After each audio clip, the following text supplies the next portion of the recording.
just a sum up of what understand is all about. Understand can be seen as a lot of different things. And instead of starting with one use case, I'm going to start with a bottom-up approach and explain to you what understand does. And then, we can build use case from this. Because what understand does is fairly simple. What it does, it creates a database of information from source code. And any source code, a lot of languages, and we read the source code.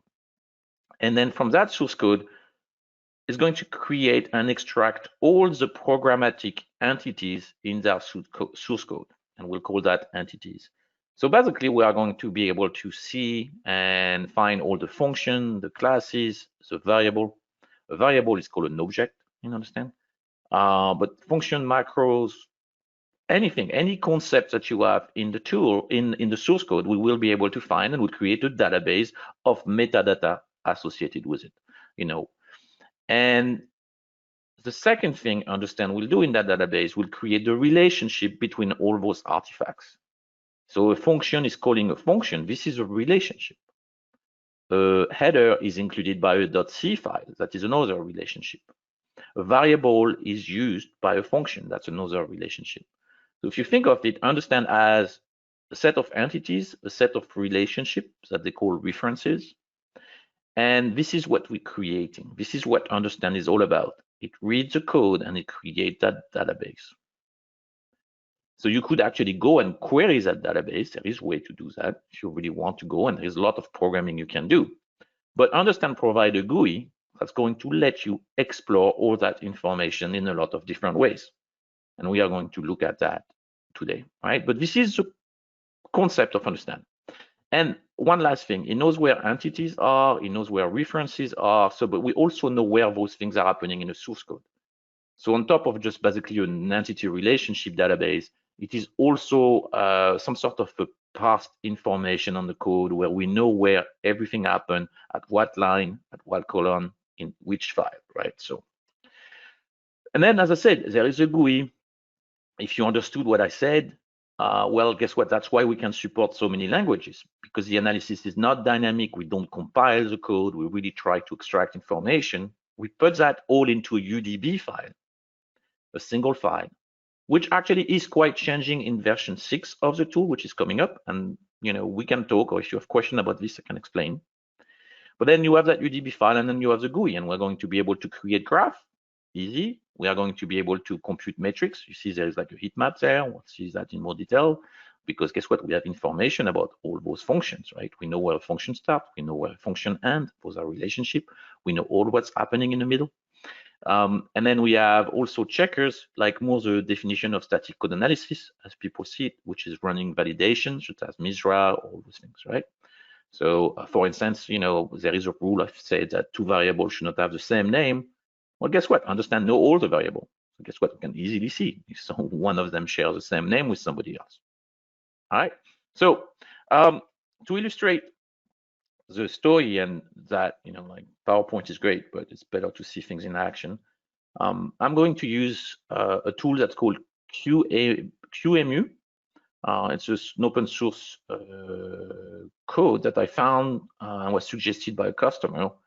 And QEMU is a pretty fast, it's a emulator of a processor, right? But what was interesting when I read the documentation, it says QEMU does not have a high-level design description document. Only the source code tells the full story. And this is all what understand is about. Reading source code, creating up-to-date live documentation where you need it, when you need it, right? So you analyze, you get the database, and then you can extract a lot of things from it, right? So I'll focus on that project. It's a C project, and that's what we'll be doing today, okay? So I'll show you in the first place a few techniques. How do you explore new code? How do you get started? How can you keep track of what you're looking at? Can we deal with macros? Can we deal with function pointers, especially in C? That's something that's important. How do you recover if you ever get lost in the complexity of the code? How do you keep track of your progress? Can you actually work with 1.6 million lines of code or more? Make sense of function. How do you go from one function to the other? So we are going to go and explore this. So let's jump in. We are going to go into this machine here. Sorry. This is basically the QEMU project that I told you about, right? So, and we'll start by looking at metrics. I can go metrics. As I said, we compute metrics. I can do metric summaries, and I can see that like I have an idea of what my code is made of. It is 1.6 million line of code. So we are working not on a Hello World project here. We are working on something serious, right? And there is a zero class because it's a C project, but we have about 2,100 files, 2,200 files, so fairly big project. So what the first thing I told you is, understand is a big database of entities. Well, guess what? They are all here. There it's called what entity filter. And if you are in understand, remember that everything is under view here. View, you have everything and you have the entity filter, right? So you can go there and that's how you find that windows if you ever close it down. And this will show you every single entities that is defined in the code. Well, they are all there. I can double click on name here. It's probably a parameters. See, it is a parameter. So everything is an entity. Everything has been analyzed. When something is an entity, understand? Well, you can right click on it and you get information about that entity. So whether I click here or there, I will get a menu for that entity. So I right click on name here.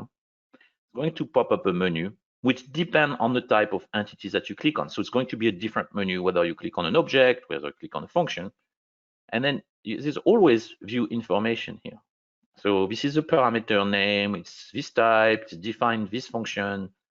So you actually like have pretty much all the metadata information. If I right click on the function here, I'll do view information, and then I get actually information about that function. That's what I said. This is what's stored in the database. This is not exactly what's stored in the database, but this is a user-friendly view of that data. If you really want to see what's stored in the database, you can right-click on that function, and there is a generic interactive report API info here. And that will show you the same information, except you really see what's in the database. And now we're talking about the metadata, and we are taking those reference, those relationships. See, that's all the relationship associated with that function. So you can actually get hacked into it a little bit if you want. So you can look at this, and sometimes you are looking for specific entity. And well, there is a list of entities here, but if you really want something a little bit more detailed, there is what's called the entity locator that's going to help you be more precise in finding things, right? So specifically here, I may be interested in the main function, which is declared in overlay.c. That's actually a good function to start with. And you can see I have just filter, but you could actually sort, you say like what type of object I want, all those things. So you can actually go there. And let's go to main here, right? So main, again, if you have questions, feel free to type them, right? So now we have main here. I may want to keep track of this because I'm like, working on that project, and this will be my starting point. So I'm going to close this locator first. Go away. There you go. And then where's my main? Okay. So I can right click and I can actually add that to favorite. So there is like, we have bookmark and we have favorite, but we are going to create a new favorite and we'll call it Monday demo. And now I would have actually a list of all the different favorite I have here. We can actually just, easily jump or reopen those when I need them, right? So one of the questions we have sometimes is, will we be able to do macros? You are analyzing this code here and you're curious about what does config mean here, right? How would you do that today, right? Well, you saw the answer is you can actually just put it here and you can actually see the expansion of that macro straight right there in the code. So that is actually fairly interesting, fairly good. We actually handle macro really well. That is one of the things. And macros of macros and all those things, understand, is pretty good with that. Another question I get sometimes when you're actually looking at C code is, do you deal with function pointer? Well, a lot of people don't deal well with function pointer. Well, we actually do. But let's find the function pointer. So to do this, well, you can actually go and look into those things, but we could also just simply search for function pointer here. And then I will get all the places where there is something that says function pointer. One thing you have noticed here is how fast I got that result. Remember, we have actually gone through 1.6 million lines of code here, and that was immediate. Because this little box here, it looks like nothing, but this is one of the most powerful tools in Understand, because it's allowing you to search things really quickly because everything's pre-parsed. So whatever you type in there, you're going to get the result here, and it's going to be immediate. And think of all the time you have been spending doing grep or search and waiting for the results. Well, guess what? This is actually a pretty powerful tool here. So let's jump here. And then this is where our function pointer here. There's a callback here. So again, we'll just add it to our favorite Monday demo, right?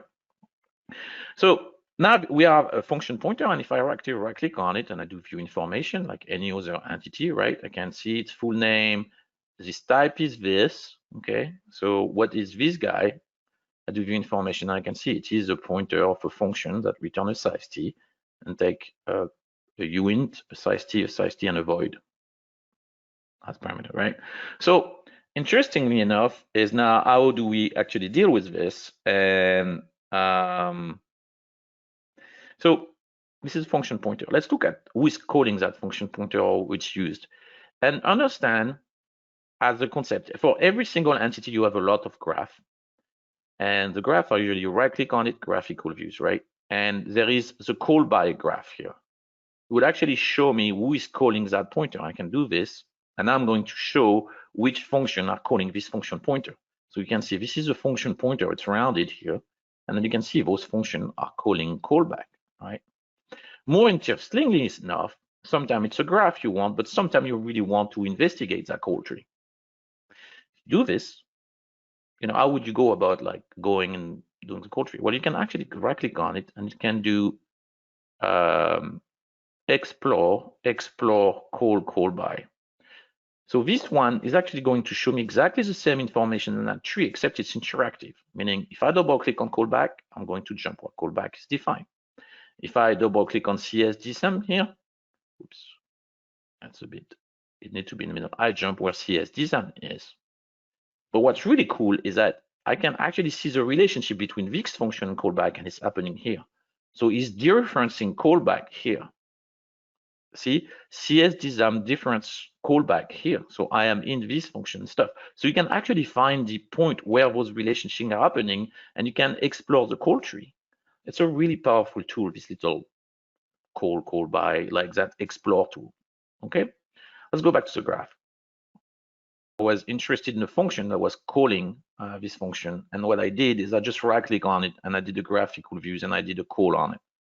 So it showed me what CS_dsum here is calling, and I was pointing out that there is a lot of different pattern or weird things here happening. So let me explain.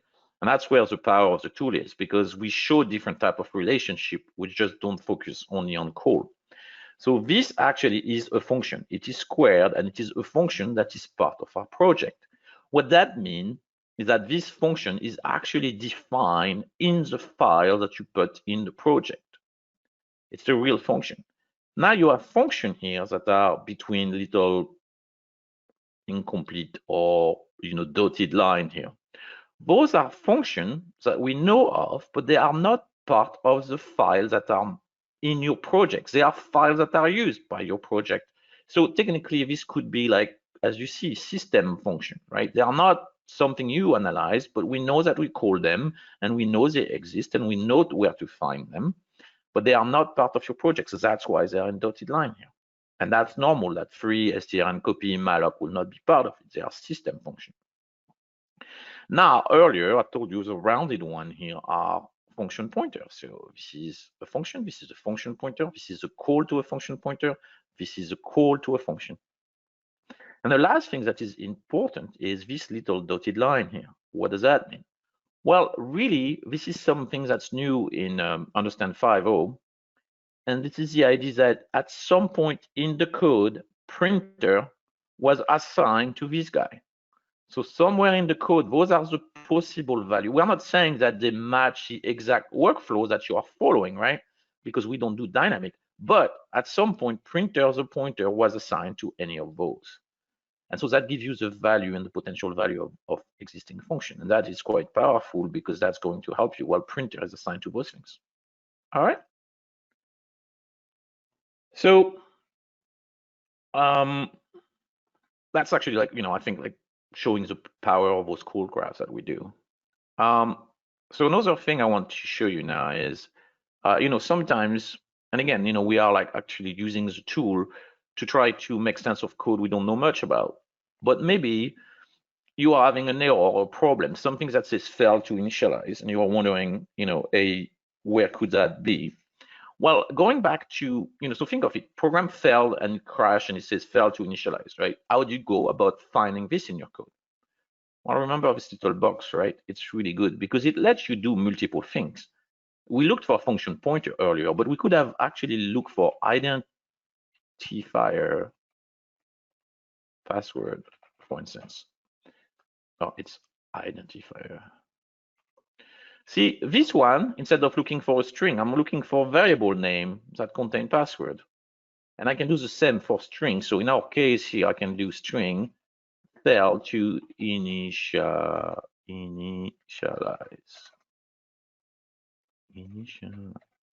Sorry, I'm dyslexic today. So, and now I'm actually looking for all the place in the code where there's a string that says fail to initialize. And I can potentially like find the point, my culprit. Where is it happening? So I would actually go and I look at this one, and then I realize, hey, this is my error. This is what's displaying. This is the error where, yeah. Just a side note here, you can see the code here is in pink. It's because this macro is not defined, right? So, and that shows you the code that's not compiled or not analyzed. And then we have like, we go back up here, and then we see it's configure accelerator. So this is where the problem happens. So let's just actually add that guy to our favorite as well. And then configure accelerator. I mean, what's the logic here? Sometimes you're looking at a function like this and you're wondering, well, how do I get there? What needs to happen to that? And you can actually go and you can right click and you send to graphical views. And that one's fairly good, control flow here. Brilliant, because it's going to allow you to see, the flow of the function. And you see your fail to initialize here is, so now you know that it's basically going to take, how would you get there? Well, it's in a loop, right? You actually do a bunch of things here. There's a loop. And then every time you are in the loop, that's what's happening here. And then guess what? Like, you do this. If it's not ACC and if return is less than 0, then you have basically an initialize that failed. Fairly powerful little tool. And you can even like actually like, those things you can double click and you can actually open or expand those. It's fairly interactive and actually really good, but you need to have really good parsing. So you need to have a really good project setup in order to get those accurately, but they are really super powerful. Okay. And maybe the logic is that, the logic is not in configure accelerator. This is not maybe what creates a problem. So you are wondering how configure accelerator fit into the big picture. Well, same thing. You have a graph, which, oops, my bad. So see, I can just double click here and jump back to where I was, right? So I can, and then do the butterflies. Butterfly is also a fairly cool graph.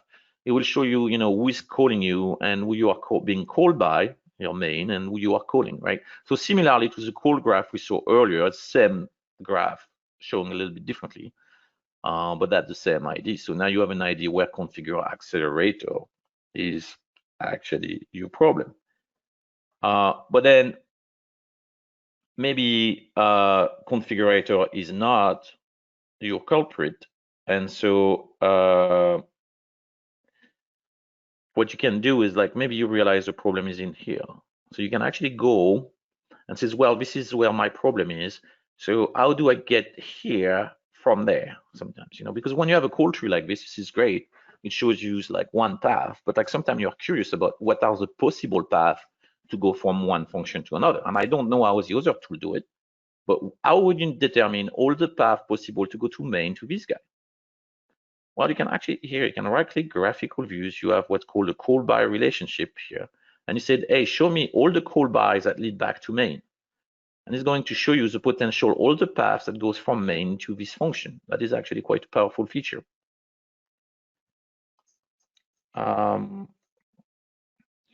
Also, another thing that is, so that's one thing that I understand, I think does fairly good. And then another thing that we have, which is quite special, is that when you look at those things, this is one type of relationship. So people are able in general to do call tree like this.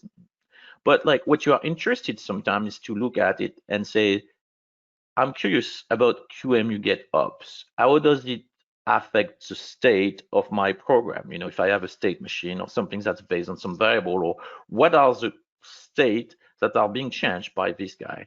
And that would be easy to create by looking at all the function QEMU gets machine ops is calling, as well as all the global variables that all those functions are touching. Well, and we do have a graph like that, which is graphical views call with global object.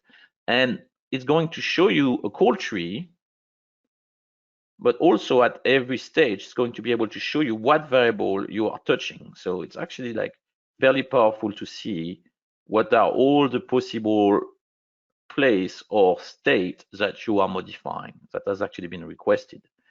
And trust me when I say that you can create custom graph with a little bit of programming that will show you any sort of relationships that you want overall, right? So bear in mind, this is actually quite powerful. I do have one that lets you even pick a few objects and says, hey, I want to build a state machine from that. And it shows you all the functions that can potentially touch those 3 points, those 3 objects, and create like a whole function and all the different paths that can lead to this state being changed. So quite powerful. All right. So look, this is like the end of the first part of what I want to show you today.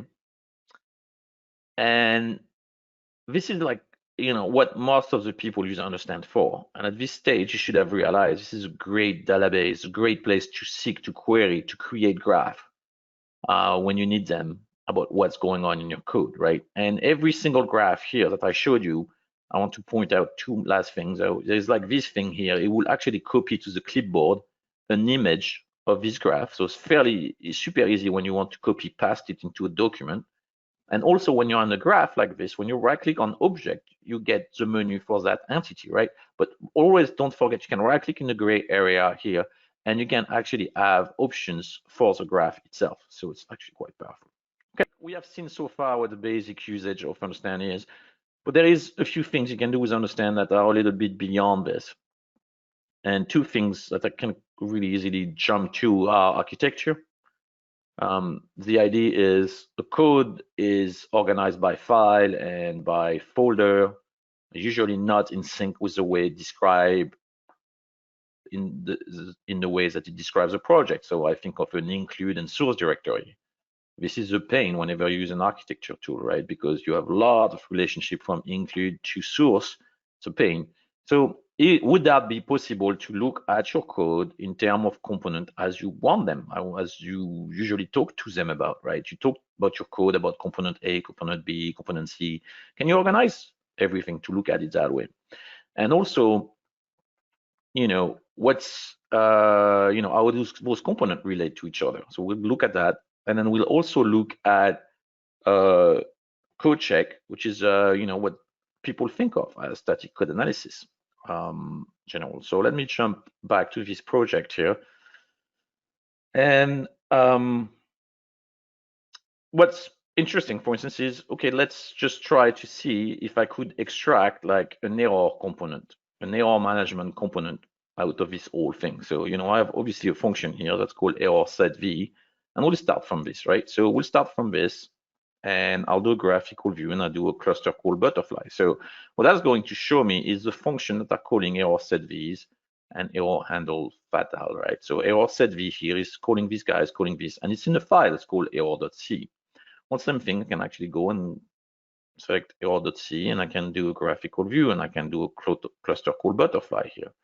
So now I'm going to see, a little bit at a higher level, well, there's my error.c here, and then I can see a little bit what the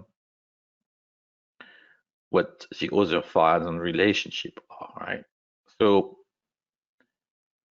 I'm going to take error.c here, and I'm going to create what's called an architecture. So an architecture is just, if you want a way to organize file into virtual folder. So I think I can actually do that. I can do add to architecture. I need to create a new architecture. So first I will go project architecture new, whoops, project architecture, new architecture. So I'll call it error Monday MGMT. So that's going to be my and then in that error management architecture, I'm going to add a node that's going to be called error files or error component. Okay, and next and finish. So now I can take error.c and I said add to architecture error component, right? So I'm adding error.c to our component. I also have QEMU error.c. I'll add the same thing to my add to architecture, add to our component. And then I believe there is error.h as well. I'm going to add that.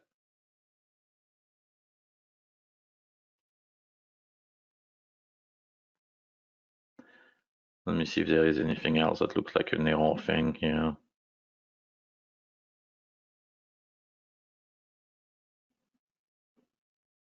No.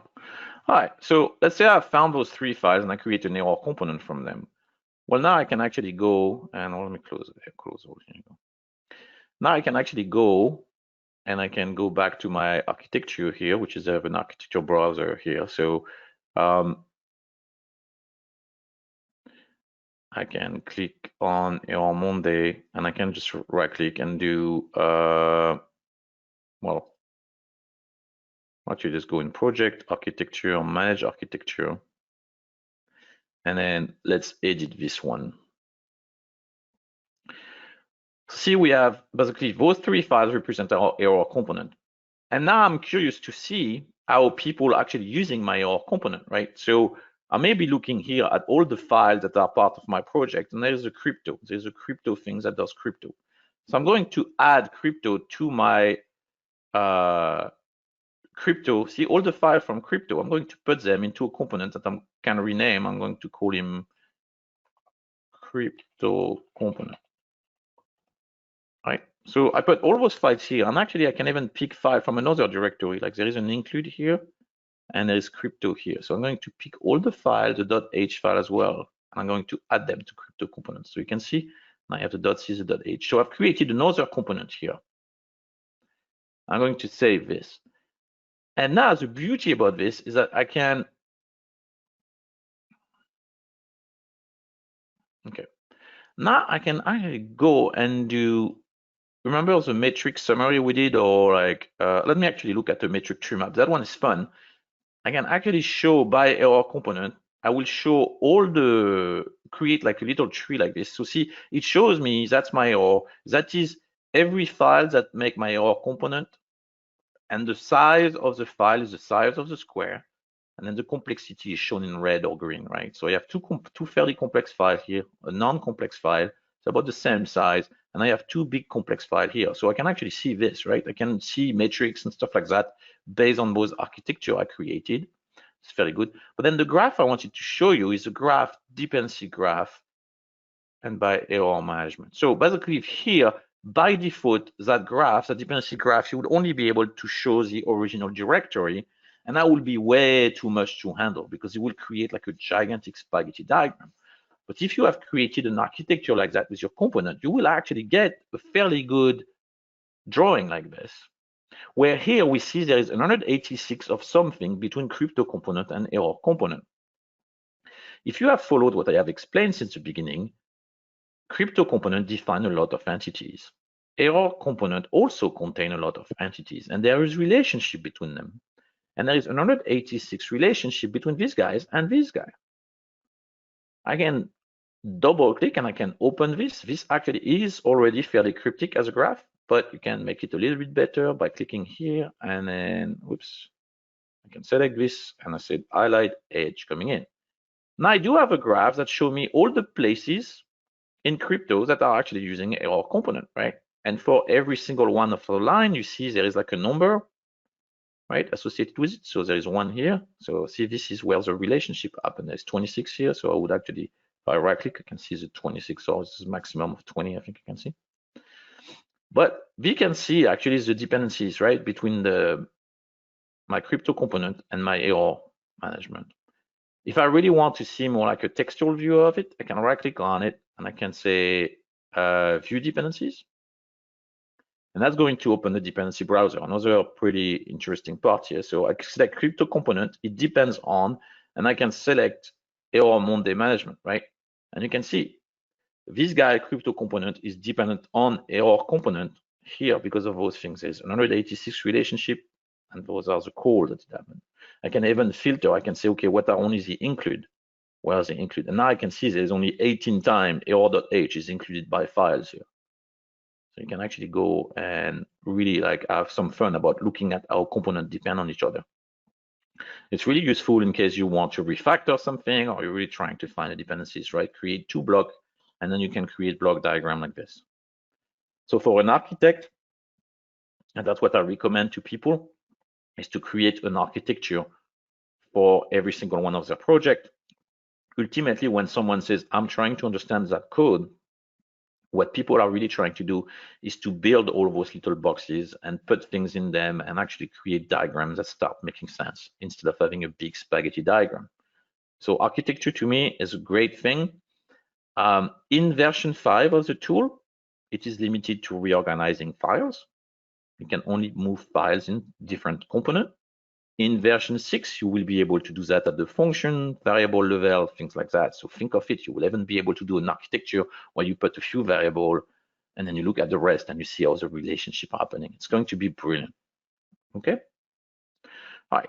So this is one thing I wanted to show you, architecture. I think for like, if you start using the tool as a team, this is going to be brilliant. The last thing I want to show you, I mean, like on this folder is the concept of code check. So we're taking a bit of a tangent here. Code check is here. And we can go fairly quickly about this. Code check is what you would actually say is a static code analysis, like Clockwork, Coverity, all those guys, right? We don't charge per line. The license is the same. This is where we have check like Misra. So you can run little validation on your code. For instance, I like to pick this one, which is section of code should not be commented out. Basically, like, you want to run set of validation, one of them being there is no code in your comment. So let's do an inspect on this. In your modification. And then let's inspect that was supposed to do, ignore, run check. So here we were looking for, remember, we are looking at the source code if there is in comments. So it's going to find a few violations. I'm going to cancel this, yes. And then we are going to see, all the location where those things is happening, where there is code into our comment. So this is one of the Misra check.